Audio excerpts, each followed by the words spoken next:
تو انہیں اسٹیبلشمنٹ کے نام سے یاد کرتے ہیں، مختلف ناموں سے یاد کرتے ہیں، لیکن سب کو پتہ ہے یہ نامعلوم کون ہے، یہ اسٹیبلشمنٹ کس کا نام ہے، یہ ہینڈلر کون ہے، یہ اپنے آپ کو نیوٹرل کون کہتے ہیں۔ ہاں، میں حلف نامے کی بات کرتا ہوں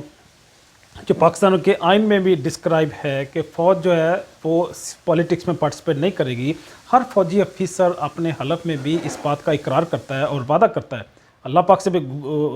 وعدہ کرتا ہے، اللہ کو گواہ کر کے یہ پوری قوم سے وعدہ کرتا ہے کہ وہ پولیٹکس میں پارٹیسپیٹ نہیں کرے گا، اور ہم سے یہ جانتا ہے یہ پولیٹکس میں پارٹیسپیٹ کرتے ہیں پھر، اور بڑے شرح دل سے کرتے ہیں اور بڑے شوق سے کرتے ہیں، سرگرمی اور پرجوش انداز میں پولیٹکس میں پارٹیسپیٹ کرتے ہیں۔ اور میں سمجھتا ہوں کہ یہ ایک تو حلف کی بھی پاسداری نہیں کرتے، قانون شکنی بھی کرتے ہیں، آئین کی بھی توہین کرتے ہیں، اور ایسا نہیں ہونا چاہیے۔ ان کا جب ایک کردار ہی غیر سیاسی ہے اور ان کا رول ہی ایک ڈیفرنٹ ہے، تو وہ ڈیفرنٹ رول کو ان کے اپنے آئینی حدود اور قیود کے اندر رہتے ہوئے پرفارم ہونا چاہیے۔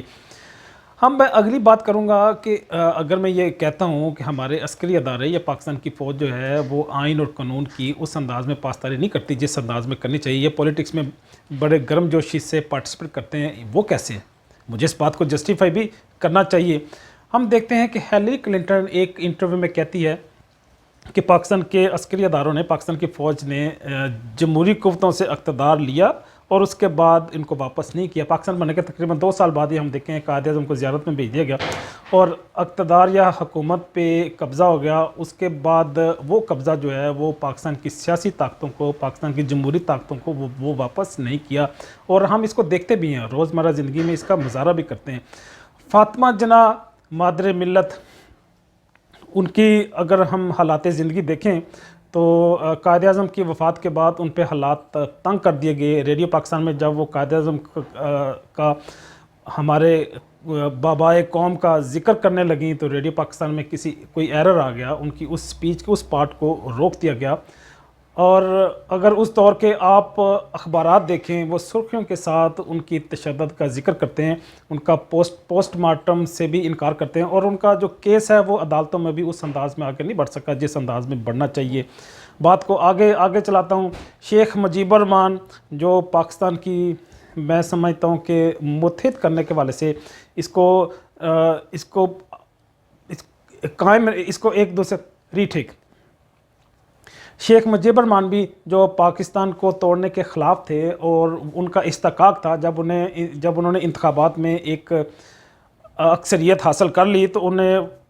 حکومت بنانے کا موقع بھی دینا چاہیے تھا، لیکن ان لکیلی آج بھی ہمیں یوں ہی بتایا جاتا ہے اور ہم یوں ہی سنتے ہیں کہ وہ غدار تھا، پاکستان کا دشمن تھا، لیکن حقیقت یہی ہے کہ جب اس نے ایک اکثریت حاصل کی، وہ چاہے کسی بھی صوبے کا ہو، کسی بھی قوم اور کسی بھی نسل کا ہے، تو اس کو اقتدار سونپنا چاہیے، لیکن ان کو اقتدار نہیں سونپا گیا، اور اس کے ہم نے نتائج بھی بھگتے۔ وہ نتائج کون سے ہیں؟ وہ بنگلہ دیش کی صورت میں ہم نے بھگتے، وہ وہاں پہ ہتھیار پھینکنے کے حوالے سے ہم نے دیکھا کہ آج بھی جو بنگالی لوگ ہیں وہ پاکستان کی قوم کے ساتھ، پاکستان لوگوں کے ساتھ اس طرح سے اٹیچ نہیں جس طرح سے مسلمانوں کا آپس میں ایک ریلیشن شپ ہوتا ہے۔ بات کو آگے بڑھاتے ہوئے میں پاکستان کے دستور کی بات کروں گا، آئین کی بات کروں گا۔ ہمارا آئین بھی ہمیں ایک رب کی ربوبیت سکھاتا ہے۔ اس کا جو پہلا پیج ہے، وہ پہلے پیج کا پہلا سنٹنس ہی شروع ہوتا ہے کہ اللہ تبارک تعالیٰ ہی پوری کائنات کا بلا شرکت غیر حاکم مطلق ہے۔ تو اس کا مطلب ہے ہمارا تو آئین، ہمارا دستور ہی ہمیں یہ سکھاتا ہے کہ ہم ایک اللہ کی ربوبیت کو مانتے ہیں، تو ہم کس طرح سے فوجی ڈکٹیٹرشپ کو مان سکتے ہیں۔ اگلی بات پیش کر کے آپ سے اجازت چاہوں گا۔ ہر فوجی، ہر افیسر جو پاکستان ملٹری آرمی کو جوائن کرتے ہیں وہ ایک حلف لیتے ہیں، پاکستان کے آرٹیکل 244 کے تحت وہ حلف لیتے ہیں کہ میں اپنے آپ کو کسی بھی قسم کی سیاسی سرگرمیوں میں مشغول نہیں کروں گا۔ تو گویا وہ قوم سے، ملک سے، حکومت سے، اللہ سے وعدہ کر کے آتے ہیں کہ میں سیاست میں انوالو نہیں ہوگا، لیکن وہ انوالو ہوتے ہیں۔ تو گویا